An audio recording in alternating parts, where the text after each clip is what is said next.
नमस्कार मंडळी, आज मी तुमच्यासाठी घेऊन आले खूपच पौष्टिक, थंडीच्या दिवसात शरीराला ऊब देणारा आणि नव्या आईंसाठी तर वरदानच ठरणारा असा डिंक लाडू.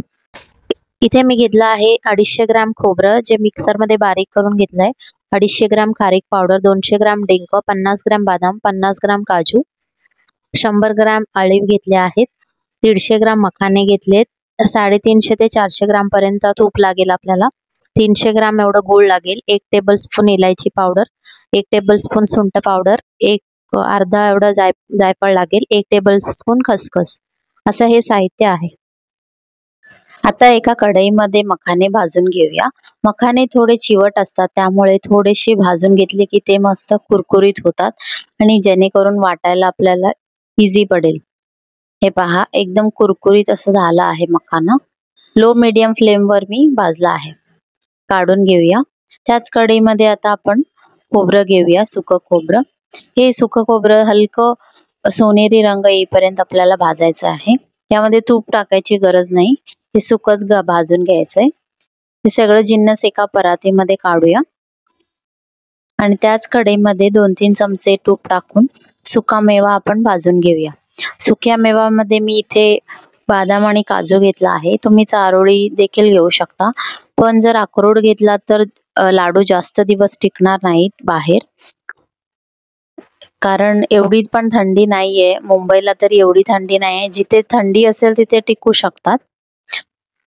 आता त्याच कढईमध्ये मी इथे ऑलिव्ह देखील भाजून घेते आहे. इथे जास्त भांडी भरवत नाही, एकाच कढईमध्ये सगळं होतंय आपलं. त्यामध्ये 2-3 चमचे तूप टाकून इथे मी डिंक देखील तळून घेते. डिंक व्यवस्थित फुललं की ते बाजूला काढायचं. हे पहा, डिंक व्यवस्थित तळलं जाते. हे व्यवस्थित फुलून वर आलं की समजायचं की झालंय म्हणून. नंतर आपण इथे खारीक पावडर भाजून घेऊया. बाजारातून आणलेली खारीक पावडर आहे, त्यामुळे थोडंसं भाजणं गरजेचं आहे. थोडंसं हलकंसं भाजायचं, यामध्ये तूप टाकायची गरज नाहीये. शेवटी आपण इथे खसखस भाजून घेऊया, थोडीशी त्याचा कच्चेपणा जाईल एवढं.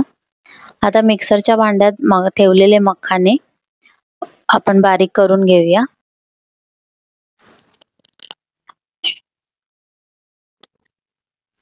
हे पहा, व्यवस्थित पावडर झालेली आहे. एकदम पण मी पावडर नाही केली बारीक, थोडंसं ठेवलं जाडसर, कारण मी एकत्र परत हे मिक्सरला फिरवणार आहे. आता डिंक एका मिक्सरच्या भांड्यामध्ये बारीक करून घेऊया. डिंक बारीक करून झालेला आहे, यामध्ये मिक्स करूया. हे सगळं मिश्रण तुम्ही असं देखील आता लाडू याचे वळू शकता, पाक याच्यामध्ये टाकून या मिश्रणात.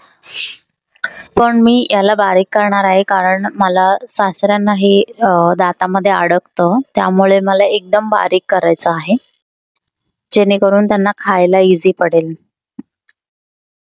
तुम्ही असं या मिश्रणात गुळाचा पाक करून टाकला तरीही चालेल, पण मी एकदम बारीक फाईन पावडर बनवते आहे. त्यामध्ये 2 चमचे वेलची पावडर टाकले, 1 चमचा सुंठ पावडर आणि अर्धा एवढा जायफळ किसून टाकलेला आहे. तुम्ही पावडर बनवून देखील टाकू शकता.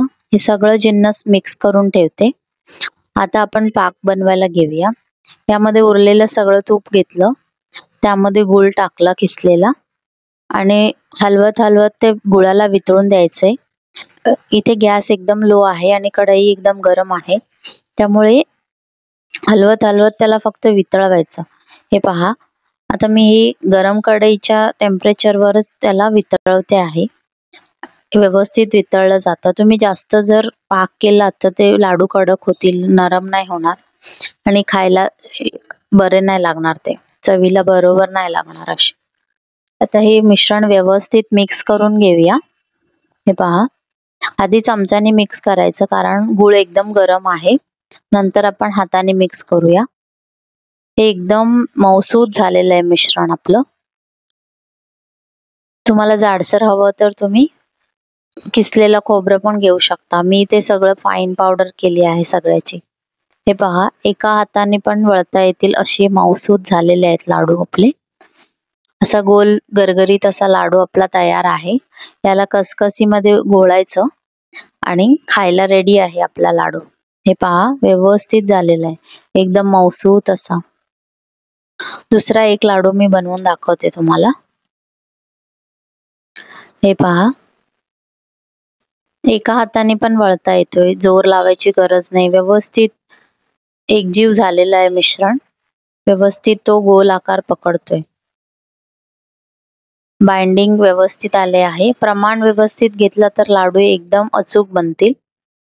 हा प्रमाण पाहून तुम्ही लाडू बनवा आणि कमेंट मध्ये कळवा की कसे तुमचे लाडू बनले ते।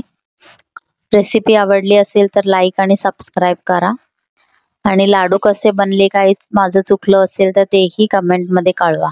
Thank you.